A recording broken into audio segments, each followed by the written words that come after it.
Hey, this is Irina Shea, and this is part of our Wealth and Wisdom series. Today, we're going to talk about what documents does every adult need in the context of estate planning. So, I'm going to share my screen here with some thoughts.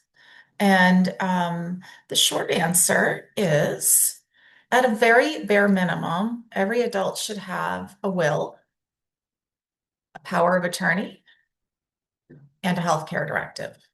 So let's talk about those and why. So first of all, what is an adult? An adult is anyone 18 plus. This means your children heading off to college. They should also have at a minimum the healthcare directive and a power of attorney. But for you as the adult, those three are the basics and the core. So please don't go to your lawyer and say, I just need a will. You don't. You need also a power of attorney and a healthcare directive. So what are they for?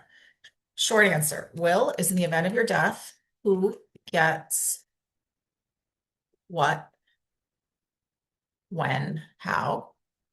Power of attorney is for financial and legal transactions if incapacitated.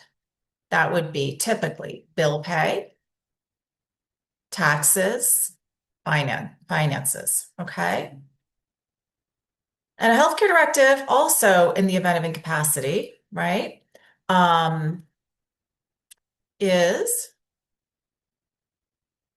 to someone to make medical decisions for you if you could not, and pull the plug, which is the living will portion. Okay. Really, really important. So if you don't have these, what happens? All right. If none, if no will, you die without a will, you are intestate. What is intestate? Intestate dying without a will is a giant mess. I've done an entire separate video on it. We can link it here. But short answer is don't die intestate. Your family will kill you.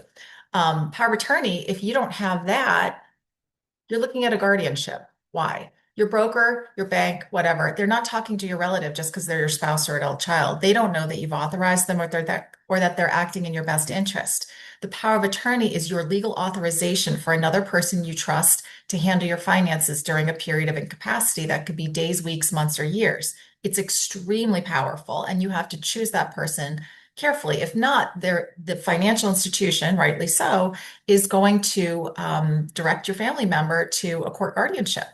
Not good. Okay. And a healthcare directive, same thing. You're at the hospital, there's been an accident, you've had a stroke, any number of things. If you don't have a healthcare directive, you could be looking at a medical guardianship. You could be looking at the hospital ethics board to make decisions on your behalf. You could be looking at Office of Public Guardian.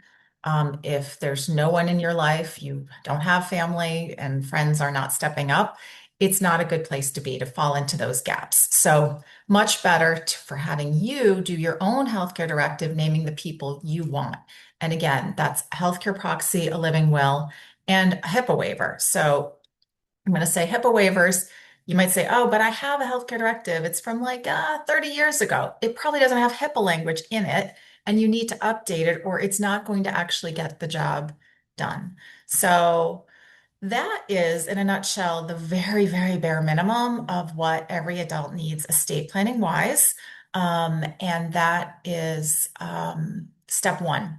So, if you'd like to learn more, you can go to our website at irinashea.com and you can click the Get Started tab to schedule a free consultation and learn more about how this may apply to you or any other family member that you're concerned about.